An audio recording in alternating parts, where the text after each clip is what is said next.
comes to our second tea party in honor of Emma.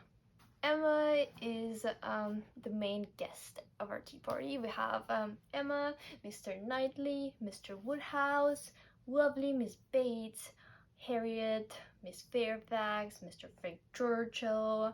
We got so many people mixing in here. Mr. and Mrs. Weston, Mrs. Bates, yeah. Oh, Mr. and Mrs. Elton. So now that we're all gathered, let's start our tea party. Emma is my third Austen novel, and let's say it's not my favorite. It's definitely not bad, but considering that I read Pride and Prejudice in like a day and a half, and Sense and Sensibility not that much longer, Emma took me like 2 weeks. It was kind of tough to get through. I guess it's thicker. Disappointed, like a tiny bit disappointed. I still love Jane Austen, and today I'm gonna talk about everything I liked and everything I didn't like about this book. So if you're interested, keep watching. For the first cup, I actually need a cup. I wish I had a teacup. Okay, like this is not a teacup, but there's water in it, but we'll just pretend for the sake of this video that this is a teacup, and totally ignore the fact that it's like all about the presidents of the United States. It has nothing to do with this video, so yeah, just sipping tea. First character I want to talk about is Emma. I get it. She is supposed to be bratty and very disagreeable, but shouldn't there have been some growth of her character? Just a tiny little bit. Why did she get her happy ever after what she did to Harriet?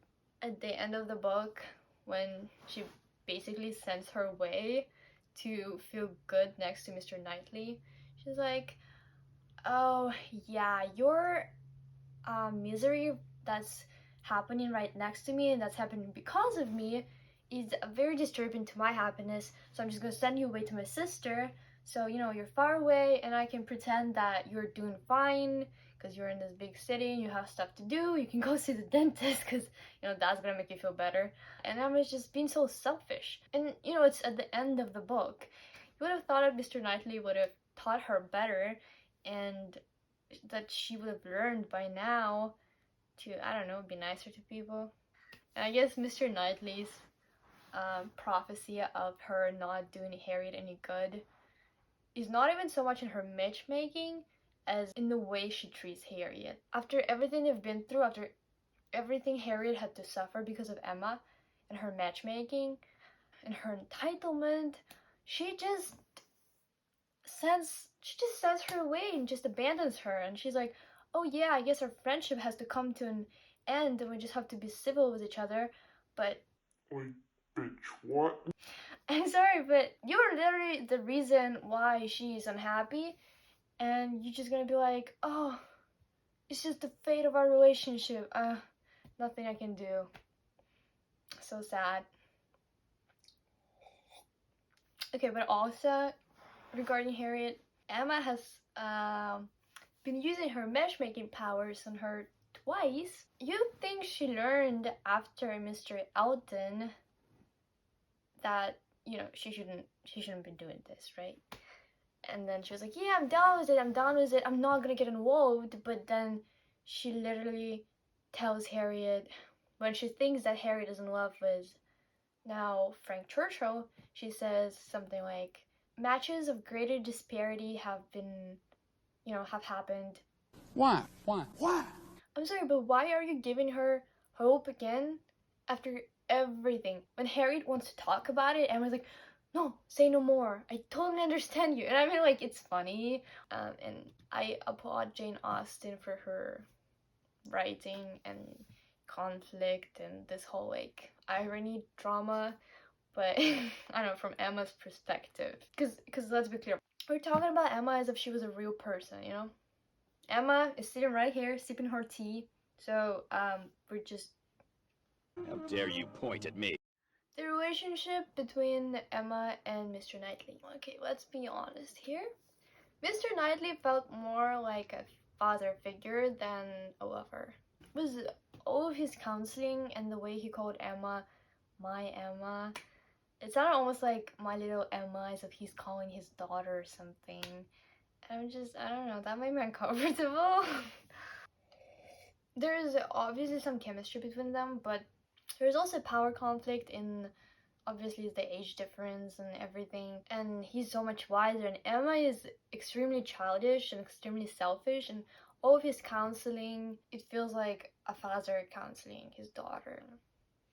Because obviously Mr. Woodhouse is not, like, while he's her father, he doesn't see all the imperfections in Emma. And Mr. Knightley says that he's the only one who can see the imperfections in her and who actually tells them about her. And I mean, I guess like a lover could do that, but just, I guess in general, a relationship is about being honest with your partner, and I guess it's part of what Mr. Knightley is doing with Emma. But at the same time, he's so much older that they're not quite on equal terms. I think Jane Fairfax and Frank Churchill had the most interesting relationship in the book, and it was fun to follow their romance and how like none of the characters realized what was happening except for Mr. Knightley. Mr. Knightley knows everything. He's like, I don't know, he's kind of cool. He's kind of creepy too, you know? Maybe just everyone else in the book is kind of stupid and Mr. Knightley is like normal level of intelligence. But everyone else is just a bit, you know, dumb. But yeah, I wish I got more from Frank's and Jane's perspective. I think their romance was much more intriguing, and I don't know if we could have had quite the same experience with all the mystery around their relationship if we had anything from their perspective. I don't know. Next, let's talk about Miss Bates. I love her and all that, but we really didn't need this much dialogue from her. Well, Austin was simply trying to express the extent of her talkaholism or compulsive talking. It would really have been sufficient to do it the first couple of times and then just tell about it instead of show. Let's talk about the plot. Sipping tea. I think I might be a bit biased on this point, but I felt like the foreshadowing and all the hints about like Mr. Knightley and Emma and then Jane and Frank were pretty obvious. Like I said, I might be biased because I have kind of spoiled myself. I subscribed to the Bookstagram hashtag, and there was a post from a Jane Austen account. It was just like Mr. Darcy versus Mr. Knightley, and obviously I assumed that Mr. Knightley is a main character in one of the novels. And once I started reading, I was like, oh, he's obviously probably gonna be Emma's love interest. I mean, I wasn't sure if they're gonna end up together because of some things that were said at the beginning, but it was like a pretty great chance. And after I saw the hints of Mr. Knightley's affection for her, because Emma obviously didn't really portray that much of her affection for Mr. Knightley until like closer to the end. Emma's affection was much harder to notice because we were in her perspective and she rationalized everything so well. And I don't know, like a lot of it could have been explained by her attachment to him as her brother, sort of. The time that the Jane received the pianoforte and then when Frank was smiling, I was like, obviously he gave it to her, duh. Probably like a lot of people had this experience, I don't know. Let me know in the comments if you saw all the hints and stuff. Emma's discovery of her feelings for Mr. Knightley, like I was saying, it was very sudden considering how little she expressed it throughout the book. At like 80%, she was like, oh, obviously I'm in love with Mr. Knightley. I've loved him forever, ever since I can remember. NANI?! Where did that come from? Maybe Austen could have added a bit more at the beginning of the book, or at least maybe once she discovered that she's in love with Mr. Knightley could have been more conflicting in a way. I just needed more from this. This felt like an important moment, but because the effect of it was diminished in my view because of how little was said about it. And like the ending was kind of meh. One of the YouTubers, I'll put their name on the screen. I was watching a review of Emma before filming this video. This person was saying that they wish the book ended like a couple of chapters earlier. The ending was a bit much, and in general this book could have been shorter, definitely. I know this is a book about rich white people, and I appreciate how Austen makes fun of people of higher classes and the way they lead their lives, with majority of the plot being them either hanging out at parties or just walking from one place to another, reading letters or just talking. And perhaps a lot of the merit of this book comes from the characters not really having to do much to be entertaining. It's the characters themselves that we're reading this book for. They don't have to go slay dragons or save anyone except from gypsies or cold. But it was all that understanding. I wish the book was a bit shorter. Alright, to the next cup of tea! Let's talk about my highlights. And if you don't know what I'm talking about, it's the highlights I made in the book. I hope that was obvious, but if not, yeah. My highlights is like my quotes, my quote number 1.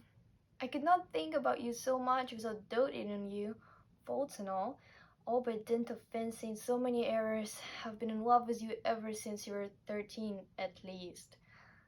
Wow. Wait. 13 plus 16, a 29-year-old man crushing a 13-year-old girl who is barely starting her puberty. Sounds a bit disturbing.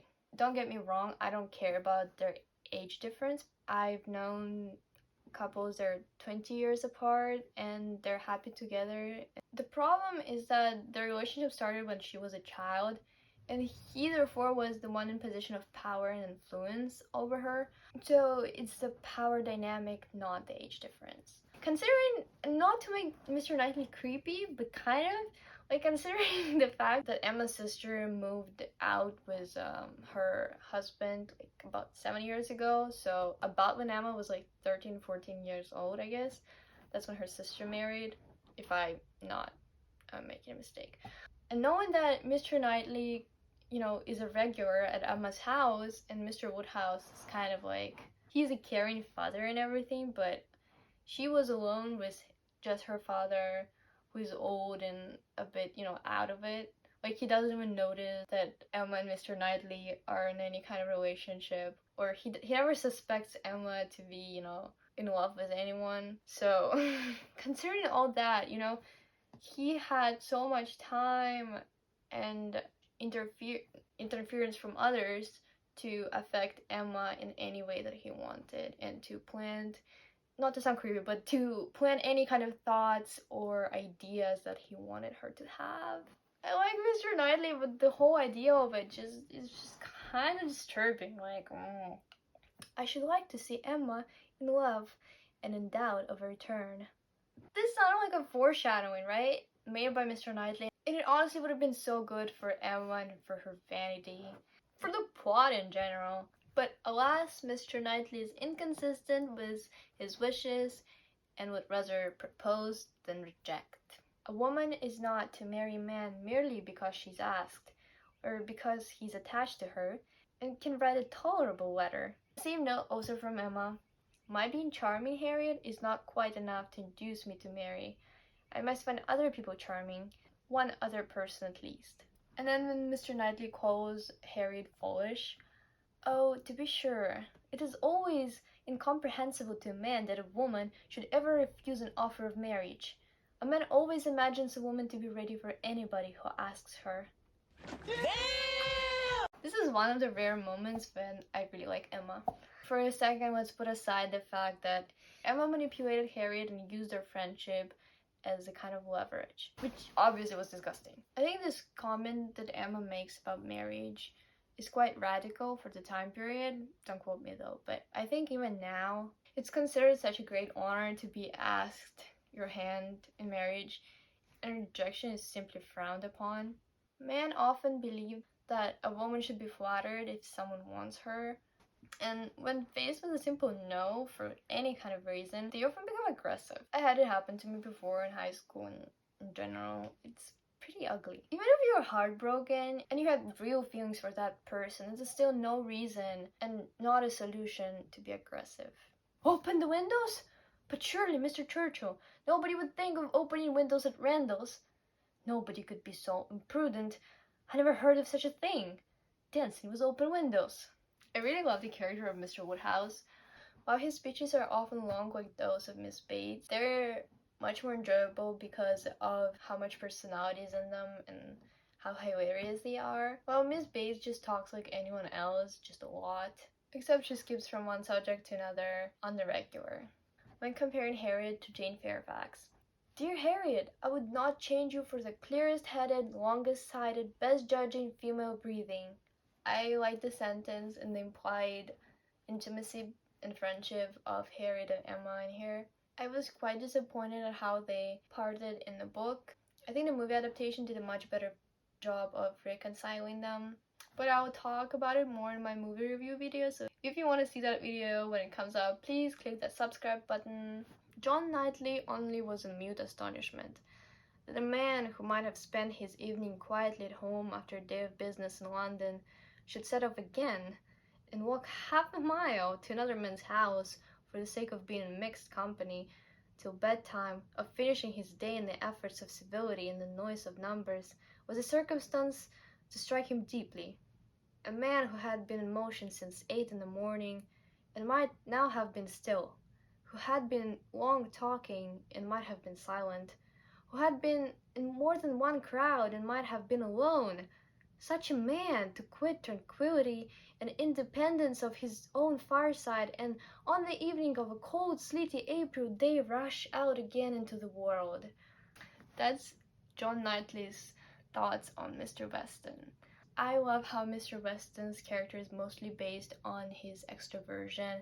On the other hand, Mr. John Knighley's character is based on introversion. And while reading about them, I was thinking about extrovert-introvert memes that I enjoy on a daily. And if you want some, I'm gonna link my favorite Instagram account down below, so check that out if you're interested. Every description of Mr. Knighley is flirting. Mr. Knighley seemed to be trying not to smile. This was cute the first couple of times. Every time she caught his eye, she forced him to smile. Why does this sound so disturbing? And then her eyes invited him irresistibly to come to her and be thanked. Why must she be so forceful? I feel sorry for Mr. Knighley. Description of Mr. Knighley in general. He was looking grave, or with smiling penetration. I'm sorry, the double meaning here is just killing me. Now this is swoon-worthy. Whom are you going to dance with? Asked Mr. Knighley. She hesitated a moment and then replied, with you, if you'll ask me. Look at her girl making moves. At least her brattiness makes her brave. Here, resumed Harriet, turning the box again, here's something still more valuable. I mean, that has been more valuable, because this is what did really once belonged to him, which the court plaster never did. Emma was quite eager to see this superior treasure. It was the end of an old pencil, the part without any lead. Harriet being a lovesick schoolgirl is really adorable, and Emma being low-key disgusted with it, but still forcing herself to smile is hilarious. I really wish they included this part in the movie. I think it would have been great to play on face expressions and really add to the comedy. And for the last one, Mr. Knighley was standing just here, was not he? I have an idea he was standing just here. Oh, I do not know. I cannot recollect. It is very odd, but I cannot recollect. Mr. Elton was sitting here, I remember. The first is from Emma, the second is from Harriet, and we can plainly see that Emma only cares about Mr. Knighley and Harriet only cares about Mr. Elton. Well, this is obviously before she fell in love with Mr. Knighley. I love how Austin here shows without telling us what the girl's object of affection and interests are. This was our Emma tea party, and I hope you enjoyed your tea and the party and everything. I hope you had fun with Emma, Mr. Knighley, and me, and I hope to see you in my next video. Bye! And if you're interested in more tea parties, because you know, those are great, check out my first tea party with Frankenstein. Alright, bye!